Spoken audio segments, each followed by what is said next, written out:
It's Friday, the 5th of March, 2021. Welcome to the last show of the week for MesmePolitics. It's just gone 7pm. I am Toby Lepati Mesme, and I'm live with you for the next half hour.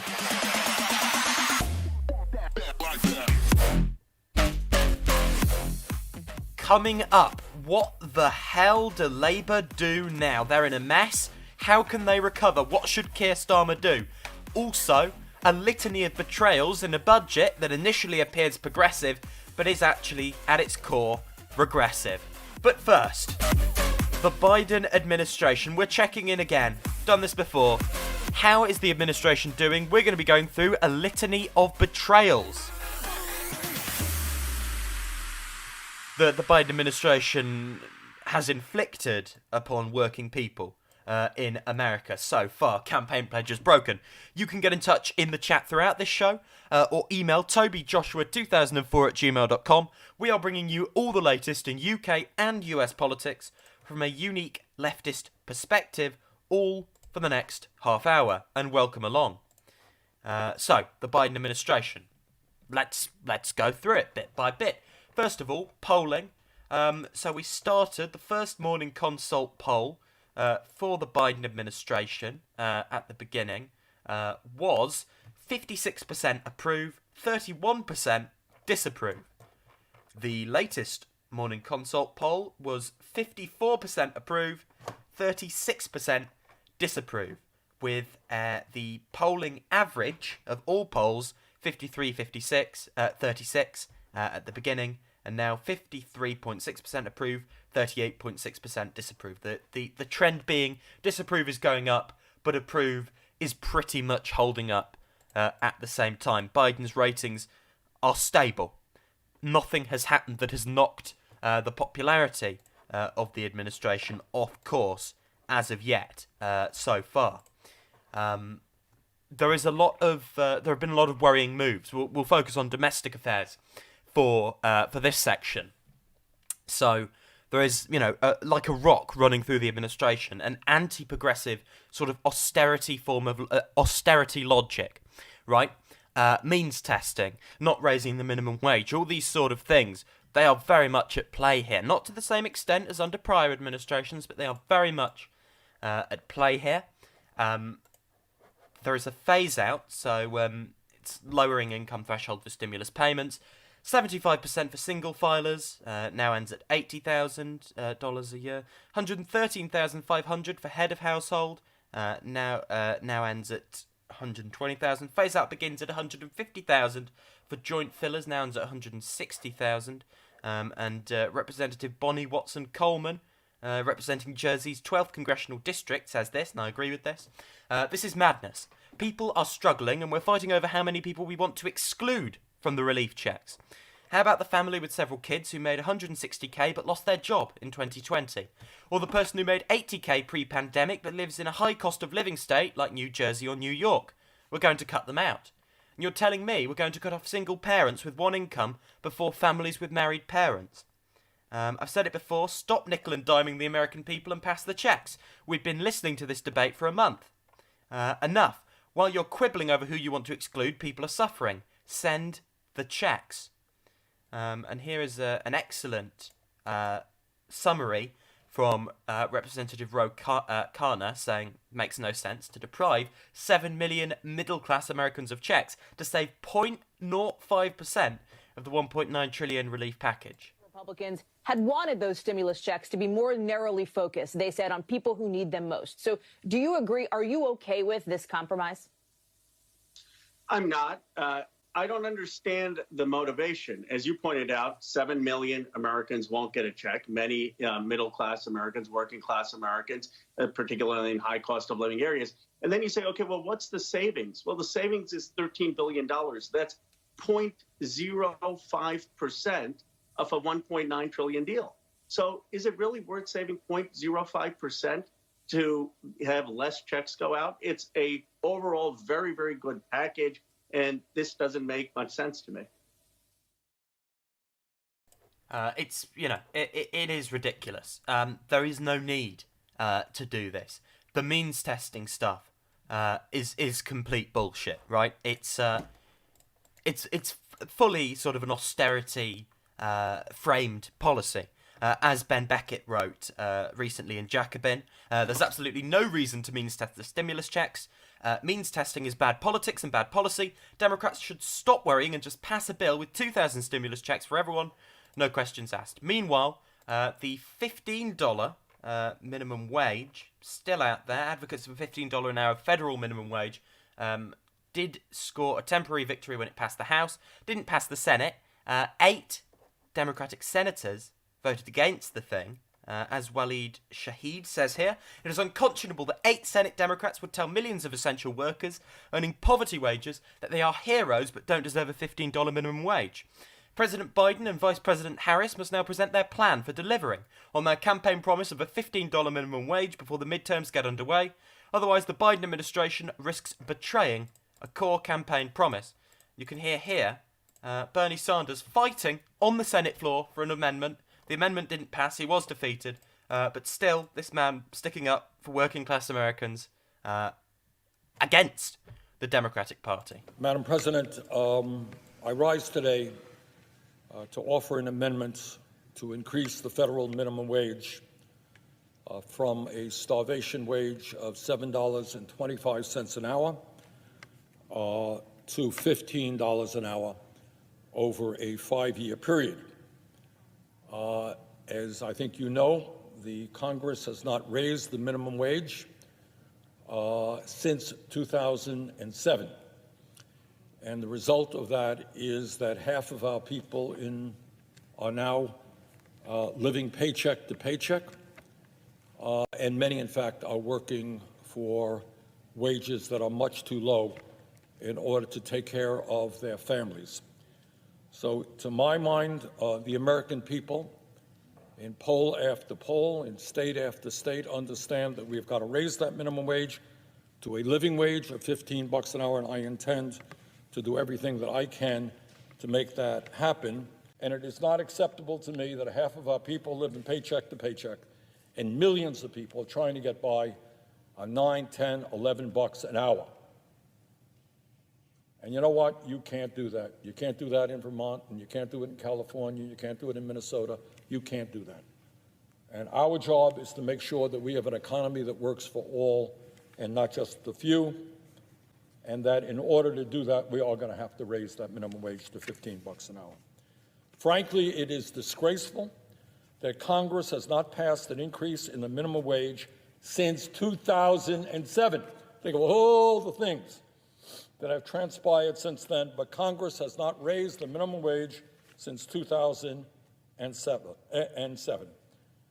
And the reality is that the minimum wage has lost over 30% of its purchasing power since 1968. Minimum wage is worth a lot less now than it used to be. It's, if we were in a just world, it would be so much higher than $15 already. It's ridiculous this debate is going on. The means testing deal that's been reached is pretty dire from a progressive standpoint. We had with the Biden administration an initial positive turn, at least in a rhetorical sense, followed by a first week of very positive-looking executive orders, and it did look, okay, this might be a bit more progressive than the Obama administration. However, since then, it's been third Obama term bullshit. The people that said it were correct. This is a third term of the Obama administration. The only difference is that social movements on the ground are much more powerful than they were during the Obama administration. Pressure on the Democrats is needed. Shaming of the Democratic administration is needed. 2022, before our eyes, is being lost, right? The House and the Senate are being ceded to the Republicans as we speak. As these core policy positions, 2,000 checks for everyone. We now get 1,400 checks means tested. Technocratic language will not cut across to working class voters or any voters. It just won't. You can't go, well, actually, in a long-winded explanation. Everyone tunes out for that. The $15 minimum wage, it was a core pledge. You can't weasel your way out of it. Democrats need to realise they cannot weasel their way out of core policy pledges. People know they've lied. No matter how much they play the victim or say, oh, actually, we couldn't do this. Actually, you could if your lot all voted in line with it. We've had a dire foreign policy approach, initial positive noises regard Saudi Arabia, but now complete impunity being granted to the butchers there by the Biden administration. At the same time, a refusal to cooperate with getting the Iran nuclear deal sorted out. Hopefully we'll see movement in that direction, though. An attempted coup in South America. In many ways, it's been a disaster. Continuation of much of the worst of Trump's foreign policy, with those exceptions. This is leaving the door open for phony populists to come in, right? This is why. Biden said who he is. He is who he is. And this is what the Democrats do. And 2024, if it's not Trump, will be someone like this. Good evening and welcome to Tucker Carlson Tonight. Things change fast, but it's our job to keep track. It wasn't so long ago that our taste-making class had decided that Andrew Cuomo of New York was the single greatest governor in American history. Reporters who covered him didn't so much ask Cuomo questions, they swooned blushing in his presence. See, I could honestly see Tucker Carlson ending up in the presidency if Democrats keep doing what they're doing. And, Biden said who he was. There was a reason someone like Bernie was needed rather than Biden. We are where we are. Democrats have no acceptance of who they are or who they're for. They keep blaming and talking down to the voters they need to win. And the voters that voted with them every time they won and didn't vote with them every time they lost. What is the bloody point of giving these people unified control of the American government? What is the point if you're then going to break all the pledges, not get anything done, and allow the Republicans to rule again for a generation? What is the bloody point? What is the bloody point? Someone says he's outstanding. Bernie Sanders, that is. It's outrageous. Yes, he is.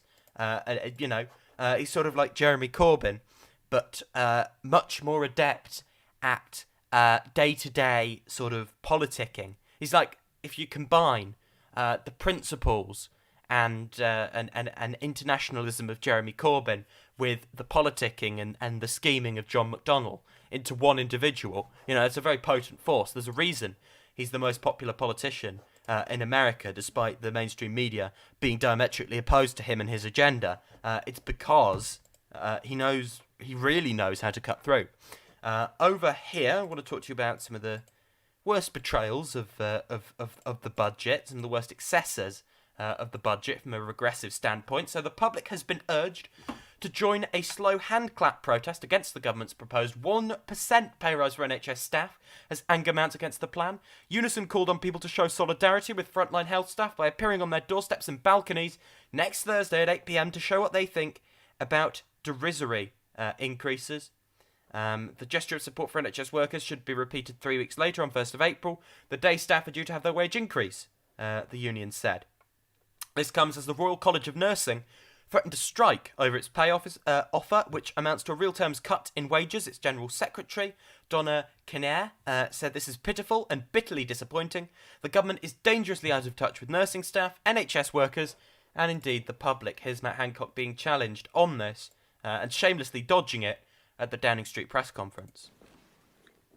Health Secretary, you stood at that podium in May last year and said that nursing deserved fair reward. Is a 1% rise fair? And secondly, we've been hearing a lot about vaccine hesitancy in some places. Do you think that it's now there's a case for mandatory vaccination of NHS staff? Thanks very much, Vicky. Well, I pay tribute again to the incredible work of all those who are working in the NHS, especially over the last few months during this second peak, and it's been incredible. As I said in my opening remarks, these have been challenging times, and one of the challenges that we face as a country is in terms of the financial consequences of the pandemic. And so the evidence that was put forward yesterday was on the basis of affordability. Now, of course, elsewhere in the public sector, there's a pay freeze in place, and we've proposed what we think is affordable to make sure that in the NHS people do get a pay rise. And I think it is fair to take into account all of the considerations, the incredible hard work of those in the NHS, which means that they are not part of the overall public sector pay freeze, and also what's affordable as a nation. And that's the basis on which we've taken the decision. When it comes to vaccination, obviously I'd urge everybody in the NHS to get the vaccine, and we have seen the take-up increase. I would like to continue to pursue that because I think that is the best way to ensure that we get as high coverage as we can without having to bring in a mandatory vaccination. We are not going to bring in mandatory vaccination across the board, and at this stage we are not proposing to bring in mandatory vaccination for NHS staff. But as you know, there is a review into these questions that's being led by my friend, the Chancellor of the Duchy of Lancaster, and it will look into the moral, ethical and practical questions about all of these issues. This can cut through with the public, I think. We can really push on this. An utter shafting of our NHS heroes. You know, it's like people coming back from the Second World War and getting a pay cut. It's ridiculous. Divide and rule won't work with this. You know, government's trying to pit public sector workers against private sector workers. I don't think it'll work in the same way. One simple reason, and it is the fact that, in this case, these people have saved all our lives. Equally, in the budget, we've seen a big tax giveaway of billions to businesses like Amazon. You know, they might not have to pay any tax as a result of this 130 supercharge reduction or whatever nonsense it was. Most of the people that are going to benefit from it would have invested anyway. It's a Ponzi scheme to funnel more public sector money to the private sector, to the largest corporations, helping no one, creating no jobs. There is truly some economic illiteracy within the benefits and taxation policies that Sunak has put forward. Cut to benefits, money going out of people's pockets, taxing lower income people more, while simultaneously not taxing the wealthy is illiterate as well. 2 to 5% of what the wealthy have saved will be spent. A huge proportion of what lower income people get will be spent in their local economy. So you don't want to harm the recovery. Make sure you get more money in these people's pockets and get money out of the pockets of the wealthy and invest it, because that won't hurt the economic recovery.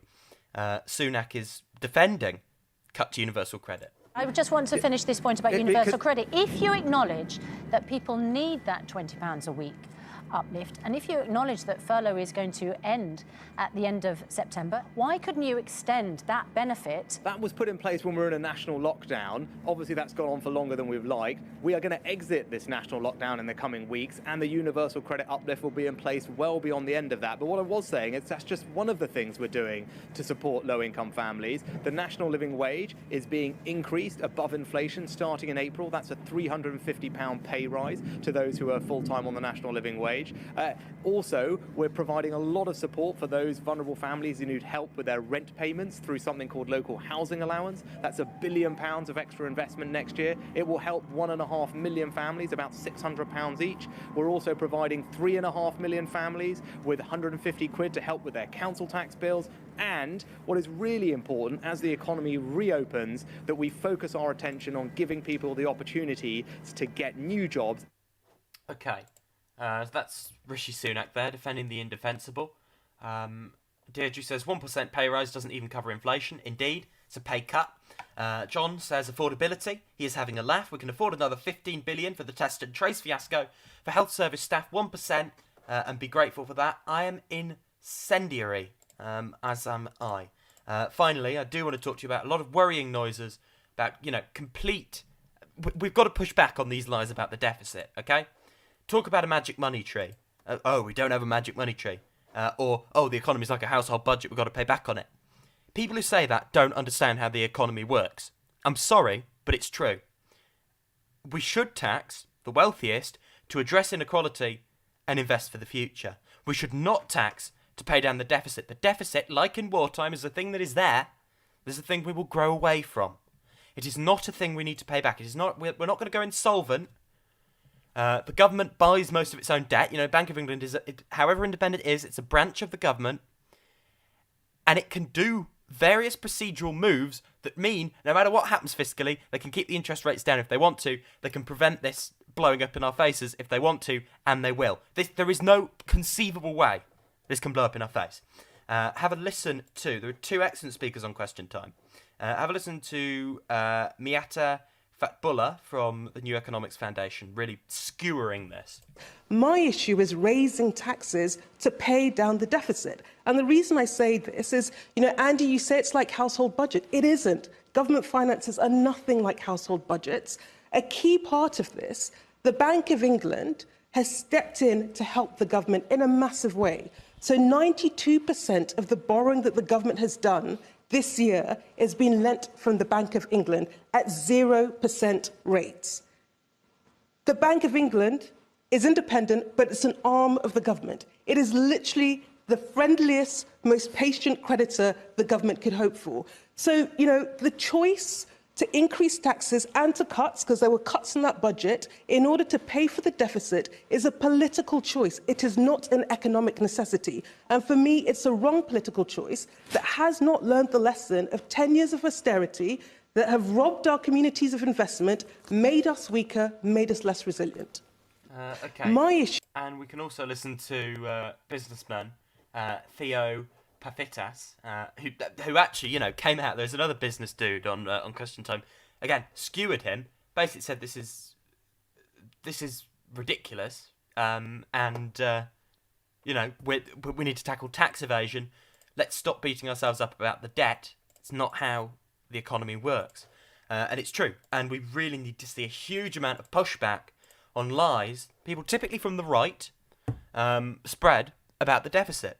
Now, moving on, what the hell should Labour do next? If we look at the screen, that's the dire polling we saw recently, right?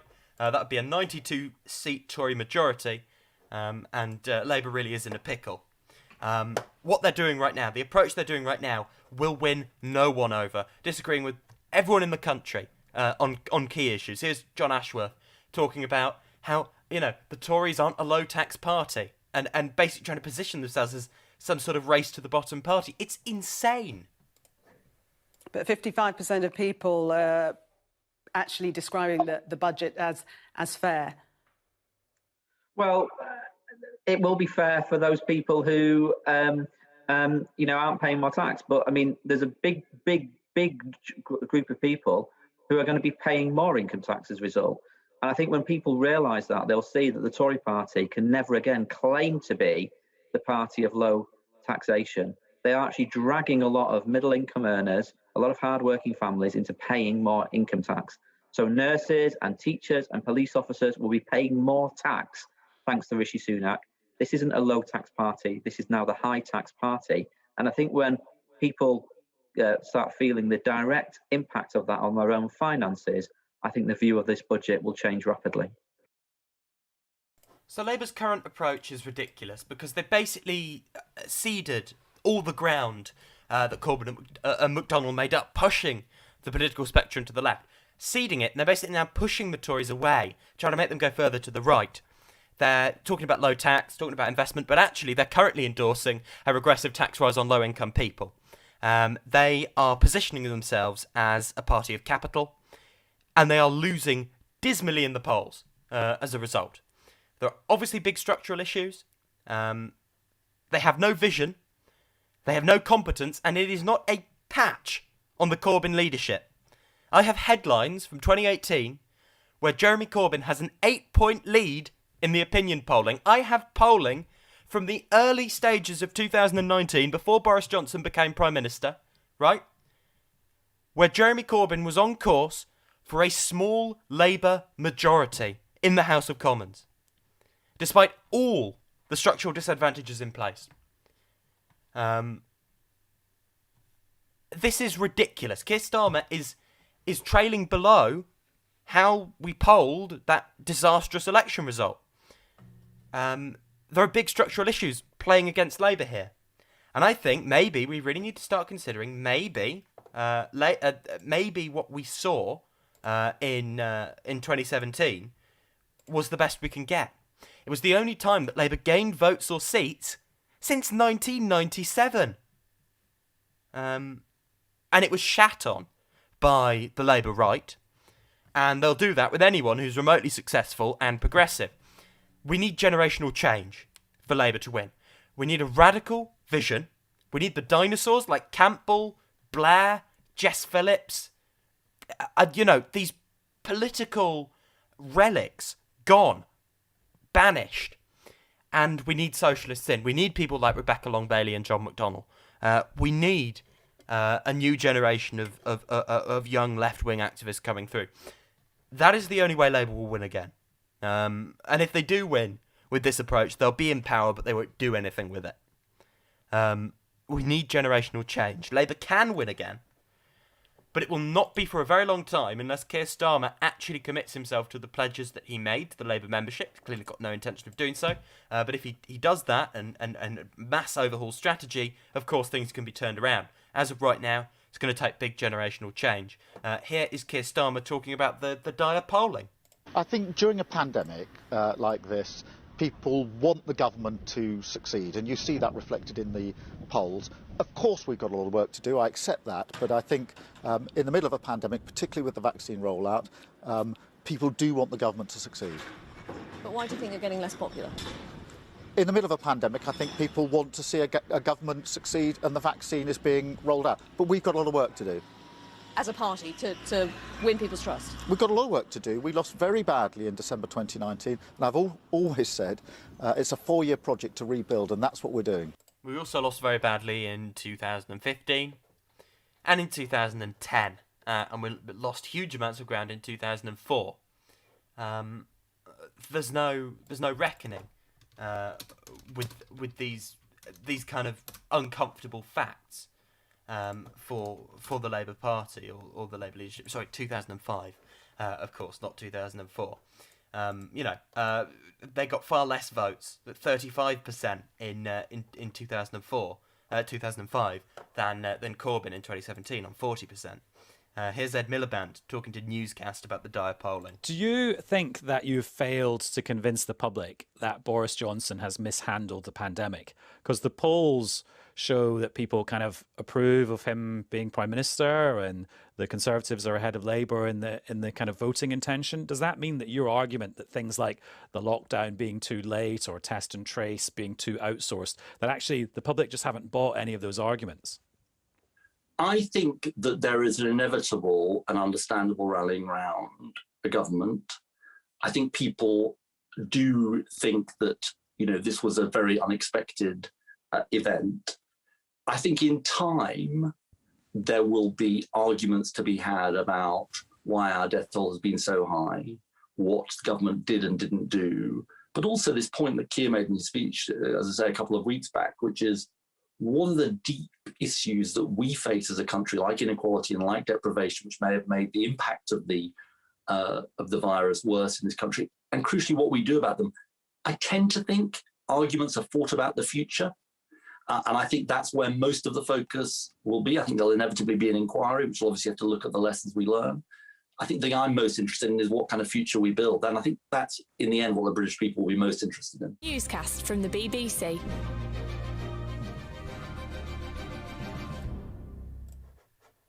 The opposition shouldn't be on damage control and on the defence at a time like this.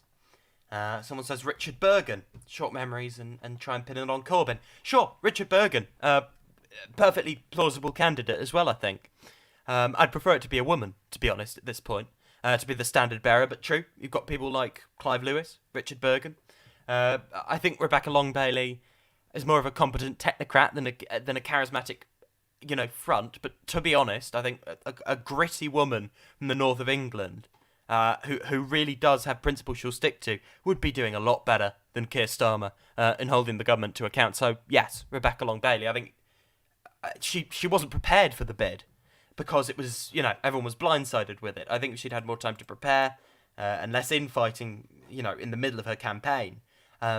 She could have been in with a good shot if circumstances had been different. She's an excellent progressive politician.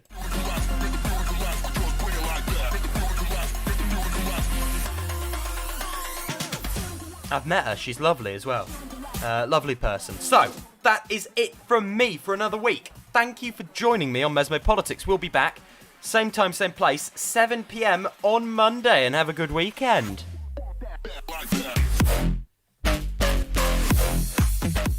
That's it. You can kick back, you can relax. The weekend starts now. This has been it for another week of MesmePolitics. We will be back on Monday. Please get me on Medium to read all my latest pieces, at Toby Joshua Politics, on Twitter, at Toby Joshua UK, on email with any suggestions for Monday's show over the weekend, TobyJoshua2004@gmail.com. Thank you for getting in touch. You are up to date for the week with all the latest in UK and US politics from a unique leftist perspective. See you soon.